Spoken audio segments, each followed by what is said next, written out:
everyone, welcome back to Chelsea Fan TV and welcome to a new episode of Round the Corner. Chelsea will face Real Madrid in the final friendly in pre-season before the Premier League kickstarts, which is literally not long away now.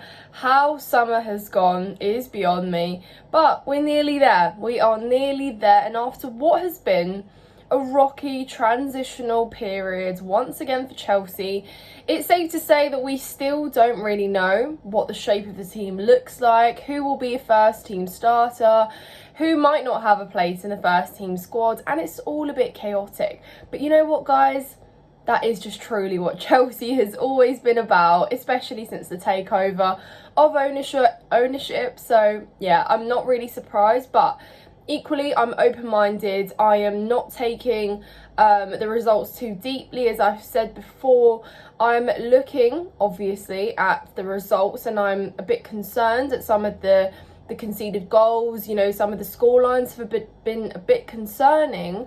However, like I said, I got so taken away into pre-season last year with Pochettino, and then obviously it wasn't replicated in the same way in the league. So I'd much rather just let Maresca work his magic, see and kind of suss out his players and who fits where, and hopefully by the time that we play Manchester City in the opening day, we look much better. He knows his players, he knows the selection, we have a solid back line, we have a solid keeper that we're not going to interchange every other match, which we will talk about the goalkeeper situation in particular in this video. But yes, just some solidity, just to have an idea where we are first day against Manchester City, even though we just lost to them 4-2. Yes, that is true. However, first day of the season, things will be different, emotions will be heightened. Yes, the quality in the teams, in terms of where the coaches are with their teams, is worlds apart. However, I'm not going to sit here right now and be really worried, because there are positive signs, there are reasons to justify why other things have happened. So we're going to have a little bit of a positive look on this one. Real Madrid next. The last time I went to a Real Madrid game was at Stamford Bridge, when I pretty much said, yeah, I'm gonna go because it's gonna be the last Champions League game we play for a while, and you know, got to see some of the big stars that I wouldn't get to see play probably in real life soon before they retire. So it was good. It was a nice game, obviously bittersweet because it was our last, but yeah, hey, this is going to be a friendly, but nevertheless we're not going to take away from the fact that we want to produce a performance. We want to you know, have a good go at this Real Madrid side, which obviously champions. They are giants, they're a huge club. They've just been shopping and spending, and to be honest, they've basically been able to tick off their wish list in a way that perhaps Chelsea haven't done, or haven't been able to do so, and maybe have really wanted to. So yeah, we're in different worlds right now, but I don't doubt that we will have a good try. And yeah, if we do lose, is it going to be the most shocking thing in the world? No, but we haven't lost yet. So let's talk about the game, guys. And I did say I want to talk about the goalkeeper situation, so we'll start with that. And I'm keen to know your thoughts in the comments down below. I suppose it's a very small sample from what we've seen of our new signing Jorgensen, so I think it's too early to judge, yes. But with Sanchez, I think I've been able to see enough that I'm open-minded and keen to see Jorgensen play in this game, because if Maresca would like to experiment with him starting in the Premier League and him potentially having a go at being number one, then he needs to play. He needs to play against Madrid, he needs to play against Inter, he needs to play against Manchester City, right? You don't cut and change, especially when he's just walked into the door. We are now completely changing the system. We know that playing out the back is pretty important. We need our goalkeeper to be consistently playing. Now, last season in summer, we obviously signed Sanchez, but we signed him as a potential number 2 to Kepa, but Kepa left the door to go to Madrid a week later, so he instantly kind of got promoted to number 1. Then we signed Petrovic, so he was kind of number 2, but they both came in to be a number 2. So we've not really worked out the whole goalkeeper situation. It's never been an intentional, this is our number one, this is who we play. Pochettino experimented with it. I mean, he inevitably had to sort of go for Petrovic early on because Sanchez got injured. However, I do think that Maresca needs to work this out, and he needs to work out early. There's going to be enough question marks in our, our outfield players and those positions that we're still trying to address, who fits where. I think our goalkeeper at least needs to be worked out pretty quickly, needs to be solidified, which is why, let me know if you agree or disagree, I would go for Jorgensen just to see exactly what he's about, work him out. But I don't know if it will be a case that, because Enzo has expressed his admiration, or rather his liking into Robert Sanchez, whether he might just not go. I just had a mind block. Whether he would just go for Robert Sanchez to start with, and then perhaps give minutes out to Jorgensen, where we play in other, the other league, Europe, and then obviously the domestic cups. So I don't know which way it would go, but if he is going to go for Jorgensen, then he needs to play ASAP, get all the minutes he can under his belt. But yes, I think moving forward, I think our defence has been a big question mark too.